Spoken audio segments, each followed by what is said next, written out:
Welcome to the 2015 season preview for the Arizona Cardinals. We're going to go over the roster and the season schedule and make predictions for every single game in the regular season. But let's start off with the roster. We're actually also going to talk about the playoff lows. I have them as a wildcard team. If you saw our season preview show, if you haven't, you can check that out. But as for the roster, coming back under center is Carson Palmer. He had some injury issues last year, but he's back, he's healthy. And if he can stay healthy, then the Cardinals should have plenty of success in 2015. Drew Stanton, as backup, actually had more passing yards than Palmer in 2014, although Palmer did average more passing yards per game. So Drew Stanton, he had 1,711 yards. Carson Palmer had 1,626 yards. But Palmer averaged just under 80 yards more a game at 261.2 versus 182.8 for Stanton. And in less games, Palmer had 11 touchdowns and just 3 interceptions, and Stanton had 7 touchdowns and 5 interceptions. So they need Carson Palmer to be healthy to be able to make a run here in 2015. And at running back, they have Andre Ellington. He showed some promise. They've added Chris Johnson. Chris Johnson is not what he once was, but he should be a good addition to the backfield and give them a little bit of depth. Last year, Ellington had 660 rushing yards, which is just an average of 3.3, which is pretty low for a starting back. He had 3 touchdowns on the ground. He's also a threat to catch the ball, though, out of the backfield, where he did better, where he averaged 8.6 per catch with 395 receiving yards off of 46 receptions, and he had 2 receiving touchdowns. And then at receiver, you have Larry Fitzgerald. Larry Fitzgerald, I would say he's going to be a Hall of Famer once he finally retires. He is nearing the end of his career, but he's still a very talented, very aware player, almost like a coach on the field. He's a really good blocker, too, one of the best blocking receivers that there has been. And so on the other side, they have Michael Floyd. He's a big target. And they also have Jaron Brown and John Brown. And John Brown and Carson Palmer work together a lot in the off season. They have developed a rapport, and I expect John Brown to have a very successful season and put up some big numbers in Arizona this year. Last year, Michael Floyd was their leading receiver with 841 yards, and he had 6 receiving touchdowns off of 47 receptions. Fitzgerald had the most receptions on the team with 63, but he only had 784 yards, and that's where Floyd actually had more yards. Fitzgerald just had 2 touchdowns. John Brown had 5 touchdowns last year and 696 yards off of just 48 catches. That was an average of 14.5 per reception. Of course, Floyd 17.9 per reception and Fitzgerald 12.4. So Carson Palmer has the targets, and also Darren Fells is back at tight end, and he looked promising last year. So let's look at the defense now, and this is really the strength of the Arizona Cardinals is their defense. They have some additions and they've lost a couple players, but it's relatively the same group. They kept their core. One Michigan man is gone as he's now part of the coaching staff, and Larry Foote, and they brought in another Michigan man in Lamar Woodley, both former Wolverines. But up front at defensive end, they have Calais Campbell, and he's a very strong defensive end. He's one of the better defensive ends, probably more underrated defensive ends in the league. And then you have rookie Rodney Gunter that they picked up in the draft, and then Frosty Rucker is up front as well. And then the linebacking core, like I said, Lamar Woodley is a new addition. Also, you have Sean Witherspoon, who's another new addition. Woodley on the outside, Witherspoon on the inside. Alex Okafor on the other side, at outside linebacker. And then on the other inside linebacker is Kevin Minter. So it's a good linebacking core right there. Witherspoon and Woodley are new additions, but they're both very talented and will fit right in this Cardinals system. Woodley is like a Pro Bowl caliber linebacker, in my opinion. Witherspoon's good as well. And then at corner, you have Patrick Peterson, He's going to be without Antonio Cromartie, as Cromartie's gone back to the Jets, but Gerard Powers is a capable corner. And of course, they have Justin Bethel backing him up as well. Peterson is one of the better corners in the league, so they have a good secondary and a strong safety. They have Deion Buchanan, and at free safety, the Honey Badger, Tyrann Mathieu. So they have a nice secondary. They have a good defense all around. Even though they lost a couple players, but they gained a couple players, and they did a good job filling those holes. And then special teams, we have the kicker, Chandler Catanzaro. I think he's a good kicker. He does miss sometimes, but he's a pretty good kicker overall. And then punter Drew Butler. And then on the kick return duties, Britton Golden and J.J. Nelson. And J.J. Nelson will be handling the majority of the punt returns. So that is the roster for the Cardinals. And let's look at their schedule. Starting off week 1, September 13th, Sunday game, 4 o'clock start. And this one's going to be at home against the Saints. That's 4 o'clock Eastern time. All these times will be Eastern. They're starting off hosting the Saints, and I believe that they shouldn't have too much trouble with the Saints. They should be able to shut them down with their defense. They should be able to score against the Saints and shouldn't have much problem winning this game. So in week 2, September 20th, 1 o'clock kickoff. That's Eastern time. And they're going to be in Chicago, even though Chicago is in the Central time zone. But like I said, all these times are Eastern. But on the road in Chicago against the Bears, I think that the Cardinals should beat them. They're going to give Cutler problems, and they should be able to shut down Forte. And they shouldn't have much problem scoring against the Bears, especially Carson Palmer's healthy. He should light up the Bears secondary and their defense. So that'll be 2 straight wins to start the season. Then in week 3, September 27th, 4 o'clock kickoff, back home in Arizona facing their division rivals, the San Francisco 49ers. And I believe they'll win their 3rd straight game. The Niners are not what they used to be. They have fallen off dramatically. They lost 10 players and their head coach. They're not at all the team that made the Super Bowl a few years ago. And so I think the Cardinals will be 3-0 to start the season. Then in week 4, October 4th, 4:25 kickoff. Another home game where they start off with 3 out of 4 games at home. And this one against the St. Louis Rams, division rivals. It'll be a tough game against the Rams. But the Rams have some big question marks, and I think that the Cardinals, especially at home, will be able to handle the Rams and shouldn't have much of a problem with them. And that'll put them at 4-0 to start the season.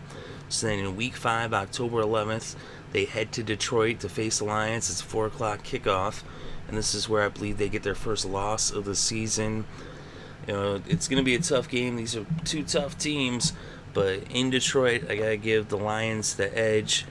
They are actually similar teams in that they both have their strengths on defenses and they both have the weakness in the running game. I think the Lions did more to address their issues at running back by drafting Amir Abdullah, whereas the Cardinals, although they have Ellington, but he doesn't have a high average per carry. And then they brought in Johnson. There was a time when he was the best running back in the league, but that is not the case at this time currently. So that's the first loss for the Cardinals.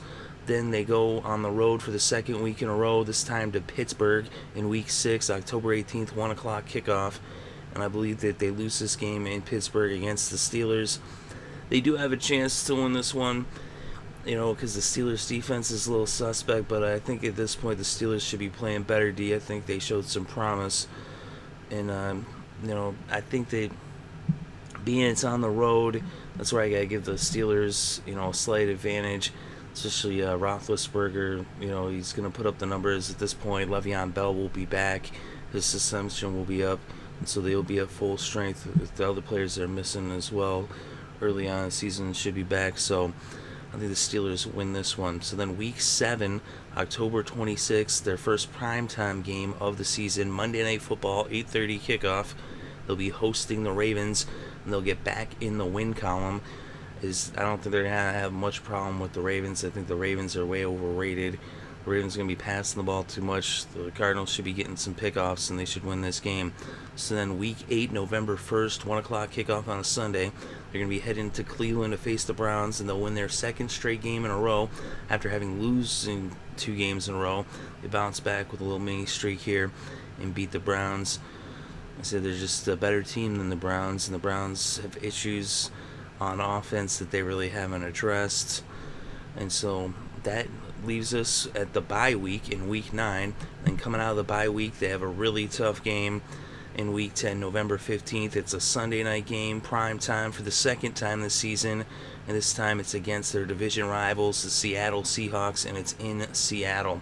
So it's going to be a really tough game, and being that it's in Seattle, I believe the Seahawks are going to win, although the Cardinals have beaten the Seahawks in Seattle before.